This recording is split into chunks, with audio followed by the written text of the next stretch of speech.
Hello, my name is Reverend Dr. May Elise Cannon. Today is Friday, it's January 10th. Today is day 462 since October 7th of 2023.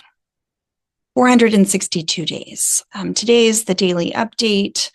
It's now 2025, January 10th. I'll start with updates from Gaza. Since dawn, at least 21 people have been killed in the Gaza Strip by Israeli attacks. NBC News was one of the many international news agencies reporting that the death tolls in Gaza could actually be 41% higher than the official numbers. Researchers in a leading health university in Britain have found, according to a recent study, a peer-reviewed study that was published yesterday in the Lancet journals. These are researchers at the London School of Hygiene and Tropical Medicine. They estimated that as many as 64,260 people were killed in traumatic injury deaths in Gaza between October 7th of 2023 and June 30th of 2024. The official figure at that time was 37,877. And this study said that their number was 64,260. In other words, their estimated, their calculations are that the real numbers were 41% higher. And that number of 64,000, according to their report, 64,260, again, that was as of June 30th of last year. That's more than 6 months ago. God have mercy. About 5 hours ago, mid-morning today on Friday, East Coast time, Gaza authorities called for international help with the recovering of bodies and counting the victims. Their government media office in Gaza called on the international community, the United Nations, and international organizations to support efforts in counting victims and recovering the thousands of bodies in the Gaza Strip. The current numbers as of today, according to the Gaza Health Ministry, which is run by Hamas, is at least 45,885 people killed. Their numbers say that of those, 17,492 of them are children underneath the age of 18. Pope Francis yesterday described the humanitarian situation in Gaza as very serious and shameful. This was in an annual address to diplomats, stepping up his criticism of Israel's military campaign there.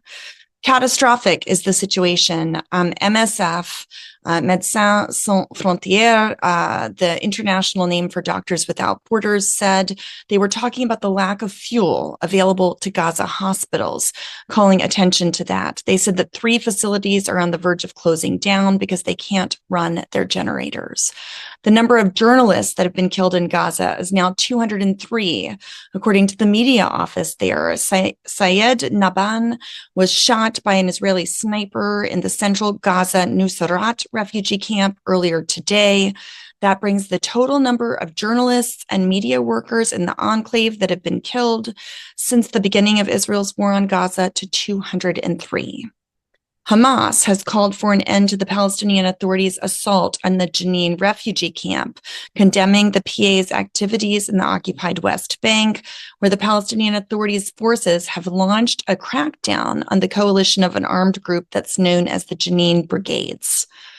The Israeli military this week released a video of an interrogation of an alleged Kamal Adwan hospital staff member that the IDF has claimed has provided evidence that Hamas uses medical facilities to cover for military activities. In the West Bank, the IDF said today that it arrested 8 people in the West Bank city of Qabatia, adding that they also mapped homes of individuals responsible for the West Bank shooting attack that happened earlier this week on Monday, where 3 settlers, Israeli settlers, were killed. 8 were wounded in a shooting attack on a bus and cars near the occupied West Bank settlement of Kadimim. In Israel, the Israeli military said there's a probe into the deaths of 2 victims in the Hamas October 7th attack that suggests that 2 of the victims might have been killed by Israeli soldiers. And marking the fast of the 10th of Tevet, hundreds of pro-hostage deal protesters, so these are people who are supporting a deal for the release of hostages. They participated in a rally in support and solidarity with the families of members of, families of those who are held hostage. This was at Jerusalem's Jaffa Gate, one of the four main entrances to the old city of Jerusalem. Protesters also were outside of the State Taman prison facility demanding the release of Kamal Adwan Hospital, the chief, who's currently being held there. Netanyahu will be afforded safe passage to the event that will mark the 80th anniversary of the Auschwitz-Birkenau death camp liberation in Poland. This is despite the arrest warrant from the International Court of Justice that is out for Netanyahu's arrest. The Polish prime minister announced this yesterday. In a statement, his office said that Warsaw treats the safe participation of the leaders of Israel to the ceremony as a way of paying tribute to the Jewish nation. In Syria, Arab states and Turkey are jockeying for influence with the Syrian new government, despite misgivings about its Islamist roots. And Lebanon's parliament has elected a U.S.-backed army chief as their new president. This ends a year-long a stalemate that has lasted for years. The new president of Lebanon is Joseph Aoun. He's no relation to the previous president. He was elected with 99 votes out of 128. He's backed by the Americans and Saudi Arabia, but he has decent relationships or good relationships with Iran and Hezbollah. Hezbollah voted for him in today's second round of voting. After having met with him following the first round where the voting failed, Aoun said that the Lebanese state will be responsible for repelling Israeli aggression. He has ensured the retreat of Israel from the Lebanese territory following the end of the ceasefire agreement. The withdrawal date has been identified as January 26th or 27th. President-elect Trump, his team is closely coordinated for the push of this election, so they wanted him to be elected. It's important to note that Joseph Aoun comes from a military background. He was the former Lebanese army chief. This will be a test for the Lebanese state to show inhabitants that the Lebanese military can protect the Shia population of South Lebanon from Israel. If they succeed, it will delegitimize Hezbollah a bit, because Israel has been, Lebanon views Israel's presence in South Lebanon as an occupation. And so once this date of the ceasefire, agreement ends, if Israel remains, it will delegitimize the Lebanese government and strengthen Hezbollah. But if President Aoun is able to make sure that Israel leaves South Lebanon, that of course would strengthen his position. In fact, today, Israel had another airstrike, which is a violation of the ceasefire agreement between Hezbollah and Israel. 2 people were killed in South Lebanon because of this Israeli airstrike. Whether or not, Hezbollah's future in Lebanon is really in question, depending on what happens there. The Israeli Air Force also attacked Houthi targets deep inside Yemen, according to their military. The Israeli military said that they struck infrastructure on Yemen's western coast, as well as a power station, which is a key electricity source for the Houthi military. 1 person was killed in this Israeli strike on the Yemeni port. Donald Trump's Middle East envoy, this is Steve Witkoff. He met with Qatari Prime Minister today, talking about the Gaza ceasefire and hostage negotiations. Also, the White House, via John Kirby, said today that there has been some progress in terms of hostage negotiations. But there's still a lot of work to be done. So there's no real news there. An Israeli diplomatic source said that hostage deal negotiations in Qatar are proceeding intensively. So that's the conversation there. State Department officials told the Trump administration transition team that there would be a humanitarian catastrophe when the new Israeli law related to UNRWA, the UN Refugee Agency for Palestinians, when that goes into effect at the end of the month. Axios reported on this. They said that after a year of war, UN aid agencies have warned that Gaza is close to uninhabitable. Tens of thousands of houses have been destroyed. Nearly 2 million Palestinians have been displaced. They're dependent on aid for food, water, and medical services. This new Israeli law will forbid engagement with UNRWA. It will take effect just days after President-elect Trump is inaugurated. So the new administration will be faced with mounting world crises, particularly in Gaza and the Middle East. In late October, the Israeli parliament, the Knesset, passed two bills. So just a quick refresher, the first bill bars UNRWA from operating in Israeli territories. This is most relevant to East Jerusalem, which was annexed by Israel. It also affects the aid agency's operations in the West Bank that are run out of Jerusalem. The second bill bars any Israeli government official from having contact with UNRWA, which means that UNRWA workers won't have diplomatic privileges and immunity. It also means all permits to go in and out of Gaza have to be, done by Israeli officials. So Israel's long opposed UNRWA. Israel has claimed that agency staff were involved in October 7th. UNRWA fired 9 staff members after an investigation, even though it repeatedly denied allegations about links to Hamas for any of their aid workers.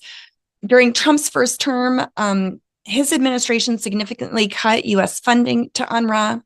The Biden administration later resumed aid, even though the budget was still supported by hundreds of millions of dollars. Congress passed a law in March that bans the U.S. from funding UNRWA until at least 2025. But what happens when this law goes into effect with the Knesset?